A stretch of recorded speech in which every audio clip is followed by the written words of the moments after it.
Hello everyone and welcome back to another video. My name is Elecktrey and today we are going to do another speed build on my Japanese countryside island Chihiro. And today we are going to try to connect the build I did last time to resident services, and I'm gonna do this by making a railway. I did struggle a bit with this build as well, so you're gonna see me fumble and stumble a bit, but that's okay because that's how it is when you start a new island. I knew that I wanted to have a railway design here going over to resident services because I did this on one of my older islands, and that kind of makes it seem like resident services is a train station, which I think is a very cute way to use that building. So that's what I wanted to do.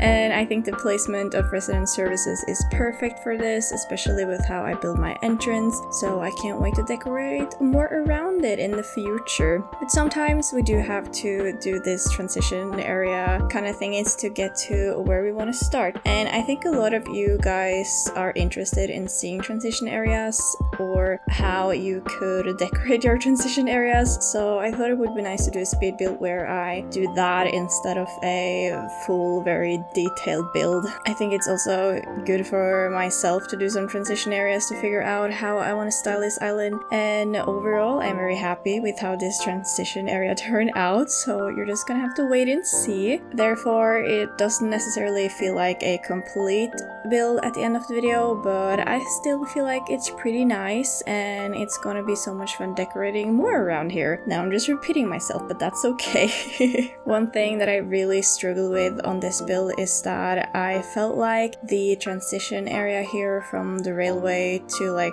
I don't know what this is called, but like the plank thingy tracks where you kind of cross, the crossway perhaps. Anyway, I felt like 4 tiles was a little bit wide and I felt like 2 tiles was a little bit short. And I couldn't really do 3 tiles either because that wouldn't be symmetrical and I wanted this to be symmetrical. So I did struggle a bit with how I wanted to do this and also what kinds of designs I wanted to have next to the railway. Overall, I feel like we ended with a good way to do this, and including different kinds of designs in here as well to kind of change it up. And I really like the design I chose. It's a bit different from what I used on my other island in the past where I did a similar build, so it's also nice for me to switch up and not copy my own ideas, if that makes sense. Maybe it's a little bit boring that I'm doing this again, but I just feel like it's such a cute idea, so I had to have it on my Japanese countryside island. I've also been looking a lot at inspiration from real pictures of the Japanese countryside,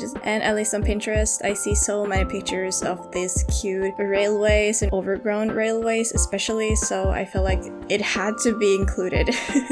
It needs to be on my island. As you probably can see, I have already downloaded most of the custom designs I want to use for this island. I still have a couple of slots left in case I found something fun that I want to use. But overall, I think this is a very good tip if you want to have an island theme that's going to stay consistent throughout your entire island, is 1, to make a Pinterest board where you have all of your inspiration and kind of ideas of what you want to do. I like to look at both Animal Crossing and real life pictures and then find all of the custom designs you want to use and download them.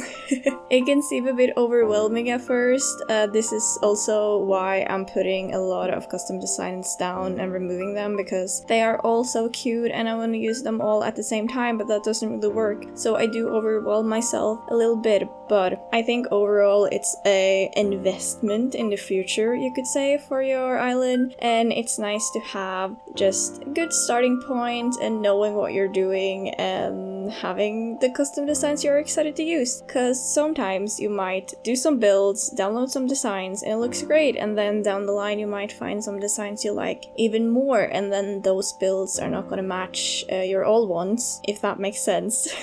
Of course, you can play the game however you want. I am not the Animal Crossing rule maker, but this is how I like to make islands at least, and I feel like it has worked very great for me, so that is a tip you can take with you if you want to use it.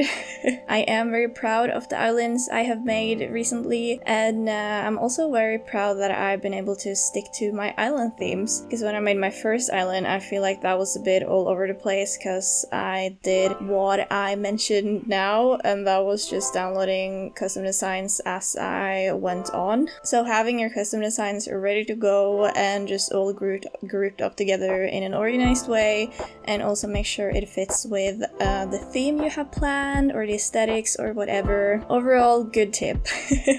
It's one of the tips you're gonna get from me. If anybody wants more tips on how to make transition areas or how to plan your island or anything, just let me know. I'm happy to share the teeny tiny information I have in my little pea brain. So I also started to do a little bit of terraforming. I did not want to do too much terraforming in this video because, as I said, I am not completely sure what I'm going to do moving forward. So I didn't want to terraform stuff that I'm gonna end up tearing away anyway. So I'm just putting up the cliffs to kind of show myself where stuff might be in the future. So I'm sorry if it looks kind of funky, but that's just how we're gonna deal with things today. I also ended up putting the pots under the railway designs because I felt like that gave a smooth transition into the path that was happening. I don't know why, I just really like the light brown pots, so I feel like I'm gonna use that a lot on my island, especially in the areas where villagers are living.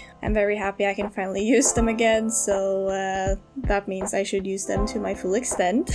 For a future build, which maybe I'll make a video or maybe I'll do it on stream, so if you want to see me decorate live, you should go and follow me on Twitch. I think I'm gonna connect these light dirt pots together, and by that I mean the one going down from resident services. I might try to connect it to the left where I place Shino's house and make a little rectangle with pots. That way I feel like that's going to be a good way to connect the starting area with resident services, and also open up for some space for maybe some more rice patches or something. I'm not really sure, but I think it's important that when you are making pots, especially if you're doing a little bit of a city vibe or a residential area, that your pots are going places. I don't want my pots to just randomly disappear without any sense or meaning, so I try to make my islands a little bit organized so you kind of walk around in a way that makes sense, if what I'm saying even makes sense. So when you're doing transition areas, try to be a little bit mindful of where your pots are leading and why they are leading to the places they are going. To be fair, I don't necessarily feel like this is a true transition build, because I usually make transition builds when I already have two builds that are finished and want to connect them, but here I'm just making a transition into a build that doesn't exist yet, which is a little bit weird. So I think it's a lot easier to make transition areas if you know what you're building towards, but I knew I needed to get this railway to resident services, so that was kind of my goal, and it did work out, so we're happy with that. But if you want to make it easier for yourself with making transition areas, just make the builds that you want to have first and then try to connect them later. That's at least how I think it's easiest to do transition areas, but sometimes you just gotta do other stuff, which is what I'm doing right now. Now that most of my designs are finally placed down, we are going to get into the decorating, which is the most exciting part, at least for me. Of course, I had to use these barbed wire fences because I feel like they are definitely giving countryside, and I don't know, it's my favorite fence. I just like it a lot. I didn't know exactly how I wanted to place them, so you're gonna see me do some stuff and then kind of regret it and place it as it originally was, but don't mind that. We all make mistakes. But I think these are really cute, especially on a countryside island theme. The great things about those fences as well is that you are able to see when you decorate stuff behind it as well, so it doesn't cover up any of our build, which I think is really nice. And it's just a vibe. It's also saying please don't step here, which I think is important when you are having train tracks and everything, because we don't want any accidents. I don't know exactly exactly if this is gonna be an active railway. not that my lore of this island really matters that much anyway, but I am going to make it look a bit more overgrown by adding plants or like these tiny bamboo trees, which I think is really cute. I haven't used bamboo trees in a while, so I'm happy I get to use them again because I think they're really cute, as well as it's also nice to have another tree type so it's easier to vary and stuff. Decorating is my favorite part. I think it can be a little bit boring with placing down a lot of custom designs, especially for a build like this where I'm just planning. So adding trees and everything definitely makes it worth it. And after just adding a couple of trees and bushes and plants, this build looked a lot better. It's crazy how much nature changes the look of the build. Like, I just add a tree and I love it instantly. That's just me, but I'm very happy with how this is turning out, and having trees and everything definitely helps with the overgrown vibe that I'm going for, as well as I'm gonna add a lot of random items that you may or may not find at a train track. I don't really know. I just wanted to add stuff that added a little bit of height at some places, and also that it kind of made sense with a Japanese theme. And of course I will be adding some trash because that is my favorite item in the game for some reason. And I also think like a little bit of trash just looks really good on a railway, not in real life, obviously, so maybe it makes sense that this train track is kind of an abandoned one. Anyway, we do like our clutter. It's also really nice to add some items that you can have over the pots, because you obviously can't have nature or weeds or trees or anything when you're having pots.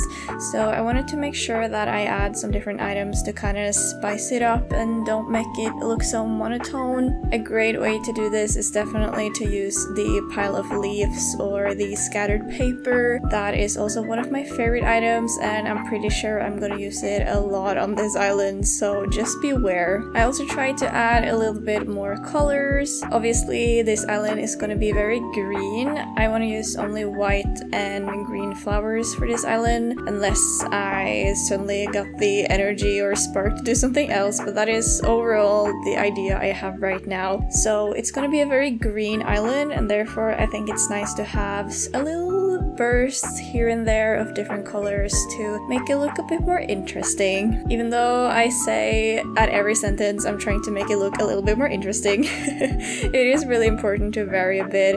Even if you have a theme, it's important to stick to it, but you need to have some places that shows something a little bit different so it doesn't get boring. I hope you guys can finally see the vision of what we're trying to do here. I am just so excited about how this is turning out. I'm trying to not gush over myself, but I am really happy with this build. It's also going to look a lot better when the stairs is here, as you'll see at the end of the video, because I want to make sure that I have some builds on the second or third tier on this island, because we are going to do a lot of terraforming and I want to have waterfalls and all of that good stuff, so just watch out for that. So just ignore that it's empty over there right now. It's gonna be great, okay? I promise. Just stay with me. I also love that Marshall has been hanging out here at Resident Services for almost the entire video. He's such a vibe just singing there. He's so cute. Anyway, I added this lantern because I feel like that is very Japanese core. I think it's very cute, especially if you have the little green design, which is one of the basic designs you could have actually. I was not aware, but it's very cute, so I hope I can use that in several builds. I didn't really have a plan for what I wanted to add here. I was just like, I need something that is cute and a little bit tall and that I can tie in with another build, because as I said, it's a bit of a struggle to make a transition area that is not transitioning into nothing. So I didn't want to add too much stuff in case I change my mind or if I want to have a specific build to the right side. So maybe it's just a placeholder, we'll see. Anyway, I feel like it looks okay for what we're doing right now, and that's the most important thing. But as you can see, we are soon coming to the end of the video. Even if this is a bit of a weird build, I still hope you liked it, and I hope you see the vision of what we're gonna do in the future. I am so so excited to continue working on this island. As some of you may know, I've had a little bit of a tech issue with my capture card, but hopefully that is solved now. So we'll see how things goes, and I hope that means I can be a bit more consistent with what I can stream or what I can play. I don't dare to say anything for certain though, because I'm so scared that things are gonna break again, but we're crossing our fingers. Also, Shino is hanging out here too. Oh my god, the whole gang is here. We love that. Anyway, if you liked the video, please remember to like it so I know that you liked it. And if you want to know more about transition areas, or if you want any tips and tricks videos, just let me know and I'll see what I can do. I hope you guys are excited to see more builds from this island, so please subscribe if you aren't subscribed yet, because I'm gonna be posting more speed builds and other fun videos. And if you want to see me play live, you should go and follow me over on Twitch. That is where you'll catch me most of the time. I'm streaming twice a week now, and we're playing a lot of different games, and Animal Crossing is definitely one of the games we are going to be visiting quite often. But don't leave yet, because I'm gonna show you how the build turned out in the end, and then you also can see it with the stairs. So yeah, I hope you have an amazing rest of your day, and I hope I see you for another video or stream. Bye!